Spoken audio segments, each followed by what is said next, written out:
After so many requests, I'm finally doing an ant room tour. The reason I delayed this so long is because my setup was really bad. Definitely not Esthetic ants worthy. Let me show you what my setups have looked like so far. I went from my nightstand, to a wall shelf, to a crappy table, to an even more crappier table. Yeah, my setups haven't been so great. But with no profits from the Esthetic ant shop, I decided to dig deep into my wallet and upgrade the setup once and for all. Ladies and gentlemen, let me introduce you to the Esthetic ants 2021 and room setup.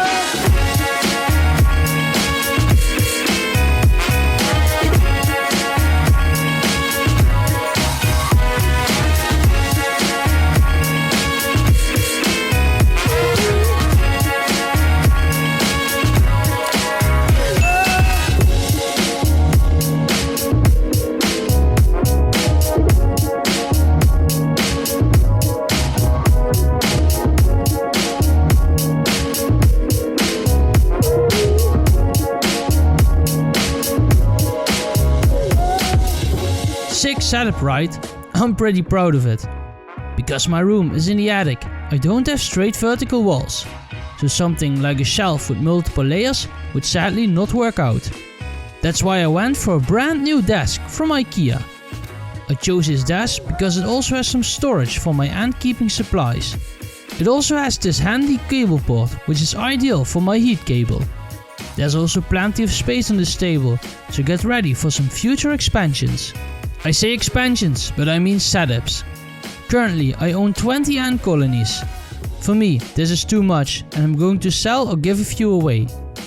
Don't worry, all the colonies you saw so far on the channel will still be there. But there's no need anymore for me to keep 4 Lasius Niger colonies. 2 are enough to document them. So in this video I will briefly go over each colony and tell you a little bit about them. I won't go into too much detail as that would become a very long and boring video. For an update on each colony separately, go watch some of my other videos where I talk about the colonies more broadly. Alright, let's start with my test tube colonies. Basically all my colonies. Only 3 out of 20 colonies are in a nest. I could move all of them, but it's much better to keep your ants in a test tube for as long as possible. A mistake I made several times before. Okay, the first colony connected to a mini outworld is my Camponotus Ligniperda. This colony is doing pretty well, although 2 workers recently died. They have new larvae and brood, so reinforcements are coming. Soon. Next we have 2 Lasius Niger colonies. One has a test tube with an insert, the other one doesn't. You can clearly see what difference this makes. These colonies will probably be sold off and given away since I don't have any use for them at the moment. The featured Lasius Niger colony on the channel will appear in this video later on. Moving on from Lasius Niger, we go to Lasius Flavus. This is the 2 queen Lasius Flavus colony and was recently featured in a video. They are slow growing but doing good. Since I moved them into a new test tube, the colony is doing a lot better. Then, a colony you haven't seen yet on the channel. It's a Formica Fusca colony. The colony isn't doing much at the moment. I also don't really like this species, but I will tell you more about that when I make an introduction video. Next is my Tapinoma Nigerrimum colony, which you saw in my last video. Go check that out first if you haven't seen it yet. The colony moved into the test tube with ringsert and is doing very great.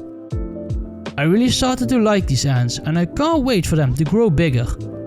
Since Tapinoma is a highly discussed ant in the Netherlands at the moment, I might try to contact some local newspapers when this colony is a little bigger. So who knows, this might become a famous Dutch ant colony. Would be a lot of fun, right? Next to the Nigerrimum is my single queen Lasius Flavus colony. This colony had a rough time due to a lot of ants drowning. They drowned because they dug behind the cotton where the water reservoir is. I have no idea why Lasius Flavus always makes it so hard for themselves, but yeah. This colony will also be given away or sold off. Moving on to a founding Messor Barbarus colony. I originally bought this colony to test out a nest. Sadly that nest is not gonna be used anymore, so I'm not sure if I will keep this colony. Messor is very popular, so I will need some Messors to test my nests. But then I also have a larger Messor colony that I can use to test my nests. Then we have my Camponotus discolor colony. Or should I say Camponotus Decipiens? Anyway, these girls are doing great. They had a couple of dead workers, but I think that's just the first generation of workers dying. This week their pupae hatched and the colony expanded even more.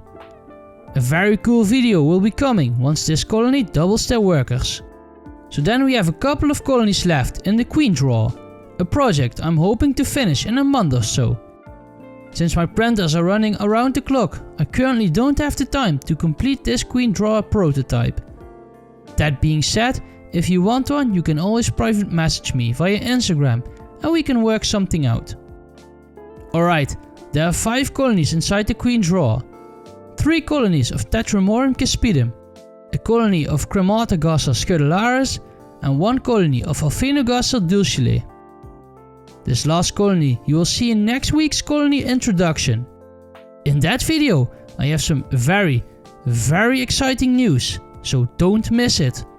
The Tetramorum colonies are by far my least favorite colony. I just can't get them to found properly. I have no idea what to do anymore.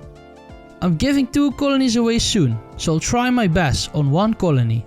The Crematogaster is also taking off slowly. Hopefully they'll get plenty of workers soon.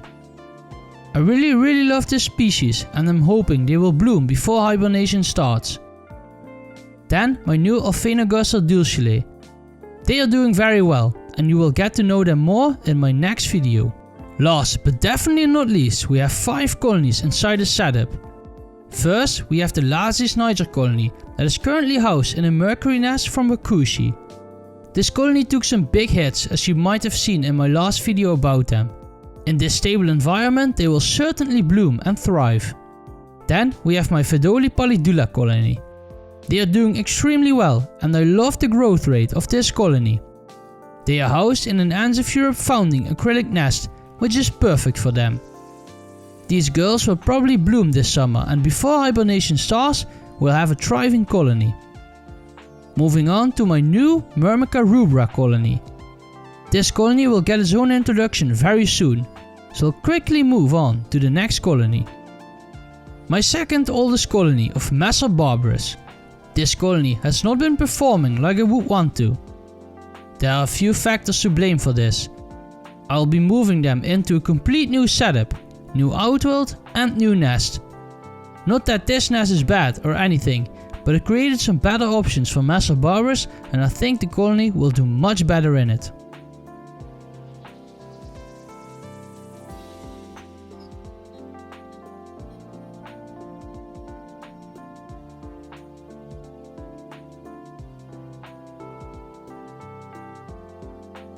I saved the best for last.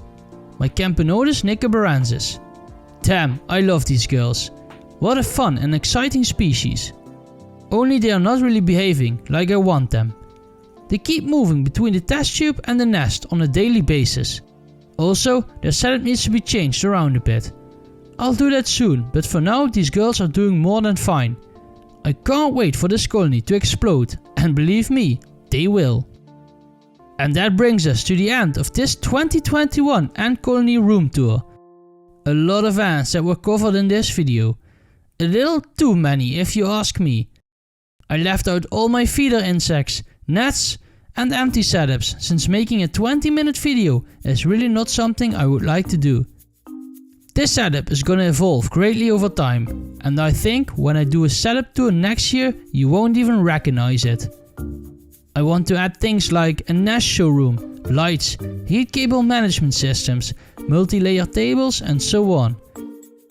I showed you all my ants and told you what ants will be removed. If you can predict 5 new species I will keep next year or will be featured in the next ant room tour, you will win a very nice prize. Make your lists in the comments. I'm excited to see what you guys come up with. I can give you one hint. Weaver ants are high on my wish list. So, this was the Aesthetic Ants Room Tour 2021. I'm very proud of what I have accomplished so far, and excited to see what next year will bring. Are you as well? Thank you for watching and I'll see you in the next video. Bye!